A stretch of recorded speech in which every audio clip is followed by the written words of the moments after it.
Всем привет! Вы на канале 88 Клубков. Это канал по вязанию. Меня зовут Настя. В сегодняшнем видеоролике я вяжу функциональную игрушку для девочки, а также стильный скандинавский декор для любой детской комнаты.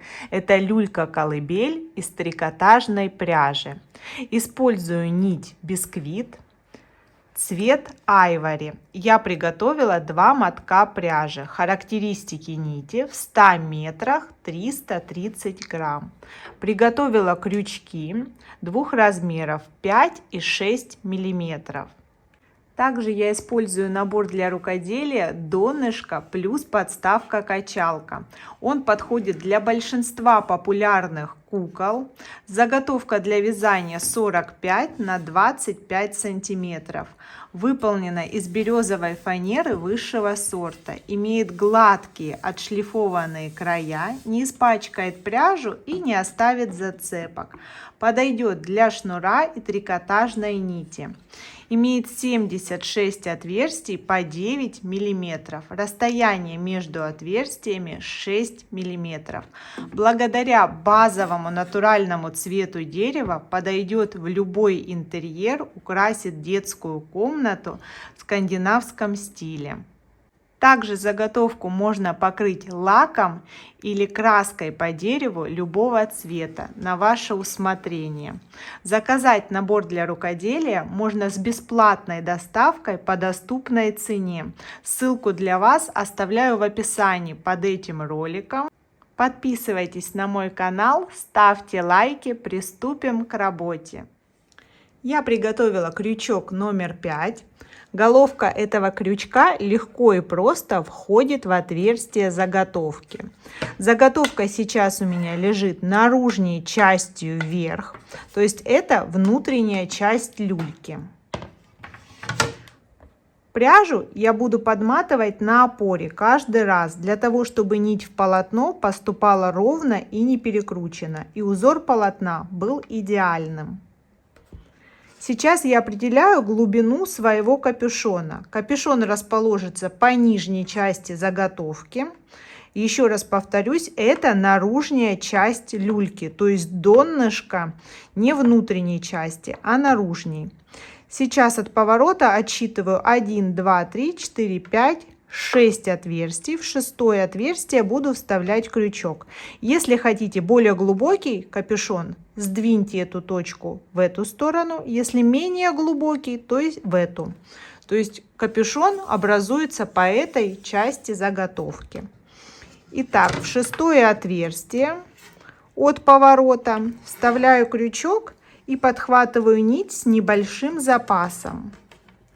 Вытягиваю на наружную часть, придерживая край, вставляю крючок в следующее отверстие и, вытягивая нить, провязываю соединительную. Подтягиваю край начала. Не затягиваю при обвязке нить, чтобы свободно крючок проходил в отверстие и размер стежка позволял дотянуться до следующей точки. И так далее по кругу продолжаю обвязку стежок за стежком.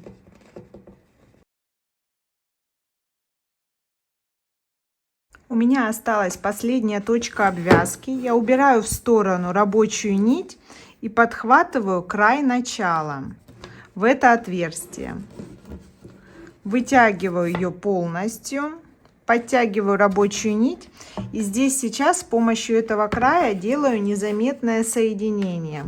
Вставляю крючок под первый стежок обвязки, увожу край туда и возвращаю его в исходную точку на изнанку.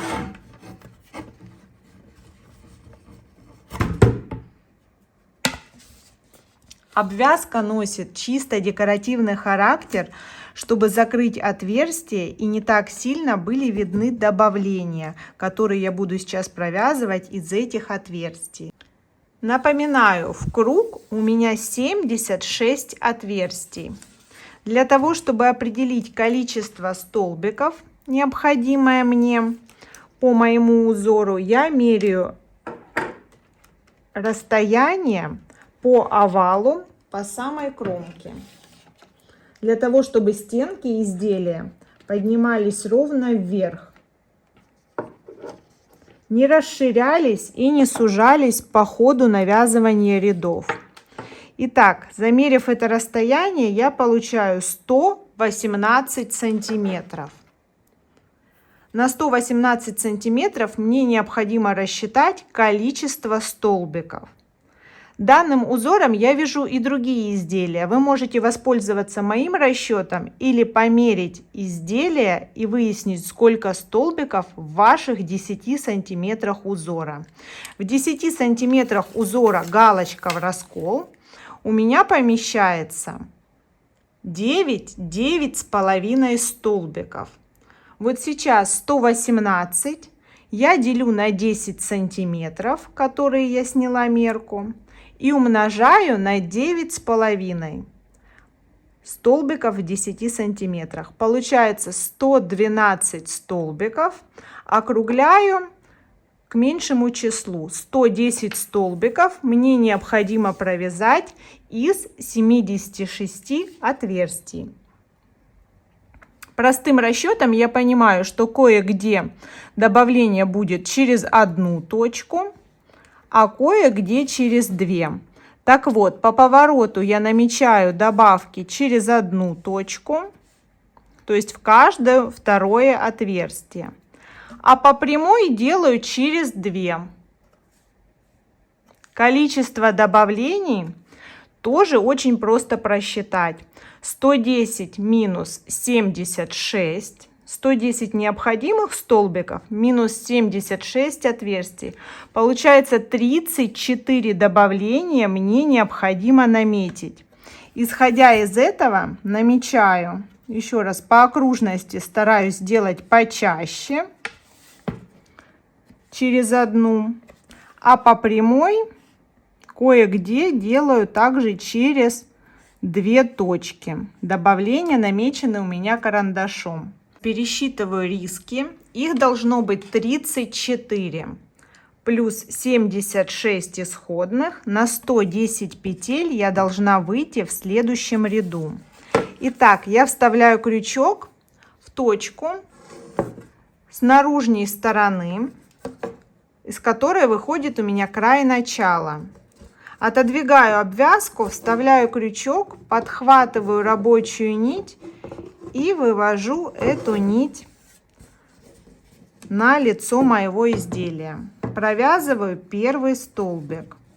Далее у меня намеченная точка, значит в эту точку мне необходимо провязать 2 столбика. Вытаскиваю нить и провязываю 1. И следом в эту же точку второй столбик. Таким образом делаю добавление. Далее 2 точки у меня без добавления. Отодвигаю обвязку, протягиваю нить. Обращаю ваше внимание, что подача нити на пальце скруткой швом трикотажным вверх. Тогда галочки получаются без трикотажного шва этого, без этой скрутки. Аккуратные и одинаковые. Готово. 2 столбика без добавления. Следом у меня снова маркированная точка. В нее я провязываю 2 столбика, то есть провязываю добавление. Здесь тоже сильно не затягиваю, петли вяжу достаточно свободно.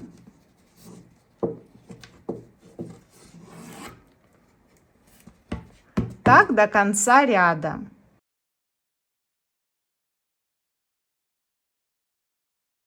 У меня закончился первый ряд стенок. Напоминаю, количество столбиков 110. Больше их количество меняться не будет, пока я вяжу необходимую глубину стенок.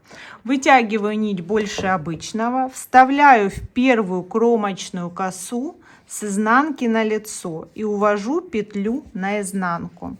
Далее первый столбик прошлого ряда, вставляю крючок в раскол. И с лица и с изнанки крючок входит и выходит в центр столбика. Подхватываю петлю, подтягиваю нить до необходимого размера, скруткой вверх нить на пальце, провязываю первый столбик второго ряда. Готово. Далее следующий столбик в раскол. Слежу, как входит и выходит крючок. Провязываю следующий столбик. Край начала ввязываю в полотно. Далее снова в раскол, контролирую. Так вяжу столбик за столбиком. Не затягиваю, достаточно свободно, как первый ряд. Контролирую на этом этапе подачу нити и плотность вязания. Не затягиваю кромочные петли и петли высоты столбика. Сейчас я навязываю необходимую рядность. Она может у всех отличаться. Хотите вы изделие более глубокое или менее глубокое с низкими стенками. Навязываем необходимое количество рядов.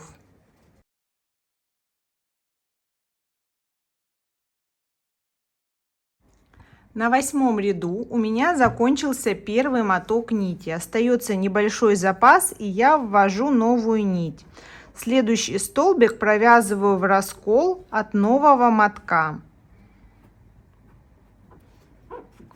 Фиксирую край начала и край окончания, ввязываю в полотно. Слежу за подачей нити.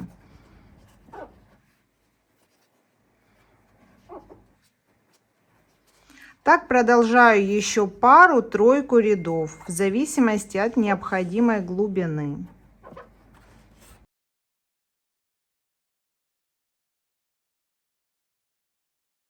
У меня связано 10 полных рядов, и глубина изделия 10,5-11 сантиметров.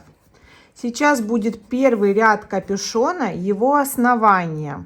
Он начинается в точке начала ряда. Далее я нахожу середину визуальную, ориентируясь на внутреннюю часть дна и наружную. Свою середину я идентифицировала в этой точке.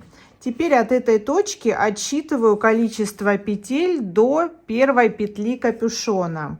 У меня получается, не считая маркированную, 1, 2, 3, 4, 5, 6, 7, 8, 9, 10, 11, 12, 13, 14, 15, 16, 17, 18, 19, 20, 21 и 22 это уже провязанная первая петля капюшона.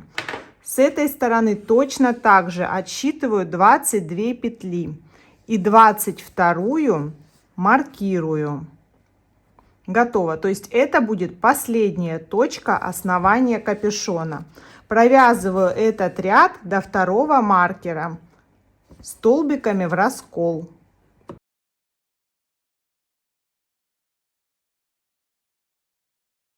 Я в последней маркированной точке отрезаю нить с небольшим запасом.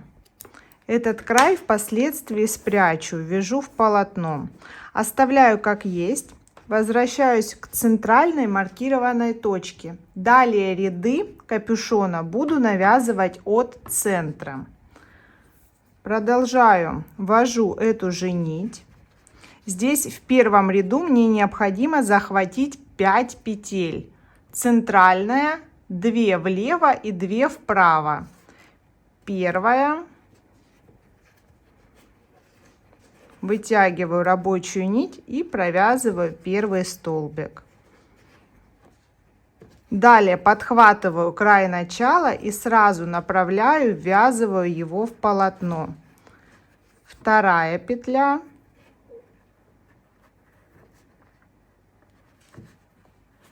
Третья, центральная.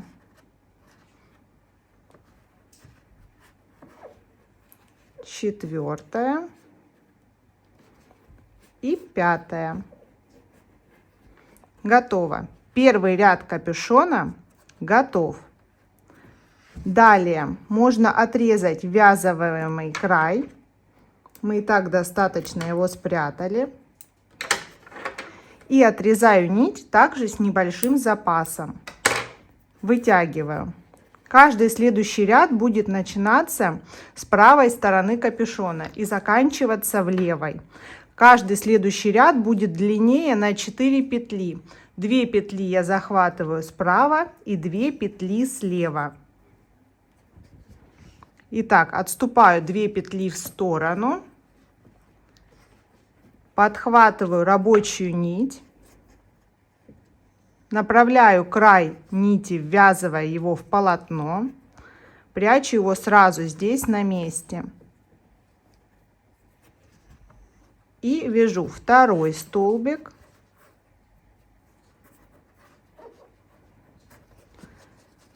И третий в раскол, это первый столбик первого ряда.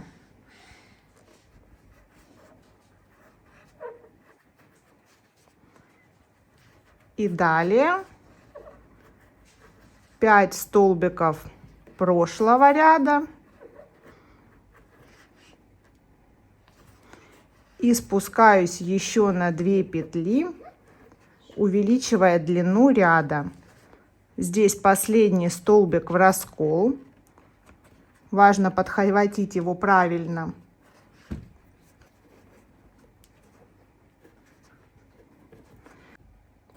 Здесь спускаюсь по окончанию 5 петель и провязываю еще 2 петли. Край нити, который остался от прошлого ряда, также пускаю и ввязываю в полотно. Здесь не допускаю излишнее растяжение петель, чтобы все было ровно и переход был плавный и равномерный. Отрезаю нить снова с небольшим запасом. И начинаю следующий ряд за 2 петли до предыдущего. Так далее вяжу. Количество рядов закончится, когда я подойду к точкам, где обозначила размеры своего капюшона.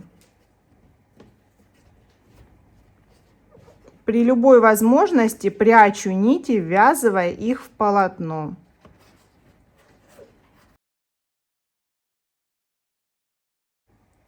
Еще один важный момент при подъеме.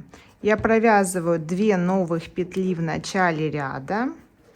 И далее, если я провязываю обычным расколом первую петлю предыдущего ряда, то здесь по рисунку будет дужка следующей петли. И, возможно, это не очень аккуратно смотрится.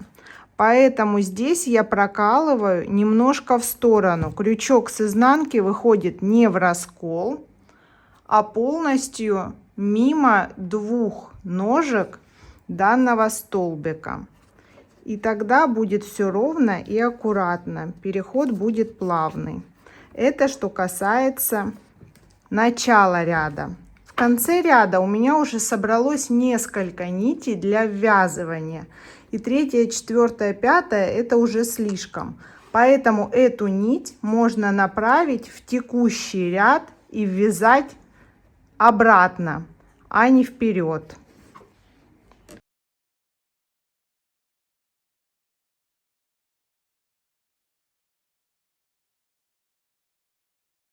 Я провязала 10 рядов капюшона после основания от первого ряда в 5 петель. В последнем ряду сейчас у меня 41 петля. Здесь у меня вот такая ступенька, то есть последняя ступенька к основанию. И следующий ряд я начинаю вязать не с этой ступеньки, а за 2 петли до нее. Вставляю крючок, подхватываю рабочую нить.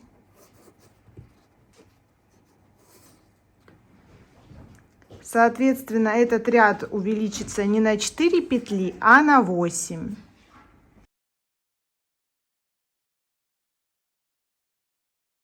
Здесь в конце ряда точно так же. Я захватываю 2 петли слева от маркера. Спускаюсь на последний ряд и провязываю столбики в раскол. Далее можно вывязать ручки. На моем канале уже есть мастер-класс люльки с более сложным капюшоном и с ручками. Ссылку на это видео прикрепляю вам здесь по ходу видео и оставляю в описании под этим роликом. Далее перехожу на обвязку. Вставляю крючок в текущую кромочную косу и делаю соединительную.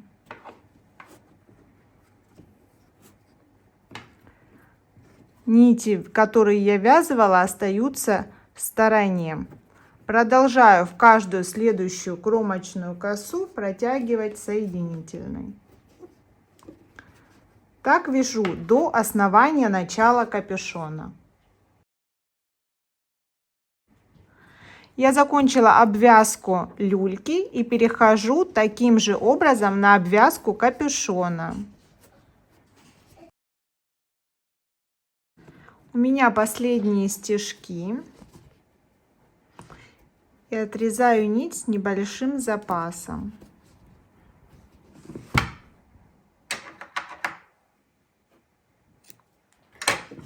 Делаю соединение в первую петлю обвязки и возвращаю в исходную петлю, после чего прячу на изнанке.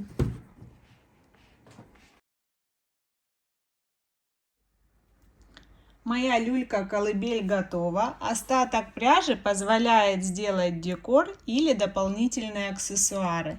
Я украсила изделия брелками-грызунками. Видео по их изготовлению есть на моем канале. Ссылку оставляю в описании под этим роликом. Также заготовка предусмотрительно оборудована отверстиями, в которые можно продеть ленту или, как в моем случае, остатки пряжи, декорированные бусинками. Во время качания люлька крепко держится на опоре. Изделие аккуратно смотрится как с лица, так и с изнанки. Все необходимые ссылки для заказа пряжи, аксессуаров, а также заготовок оставляю в описании под этим роликом. Заказ можно сделать по очень выгодной цене. Обязательно подписывайтесь на мой канал, ставьте лайки. Будет много интересных видео. Всем пока!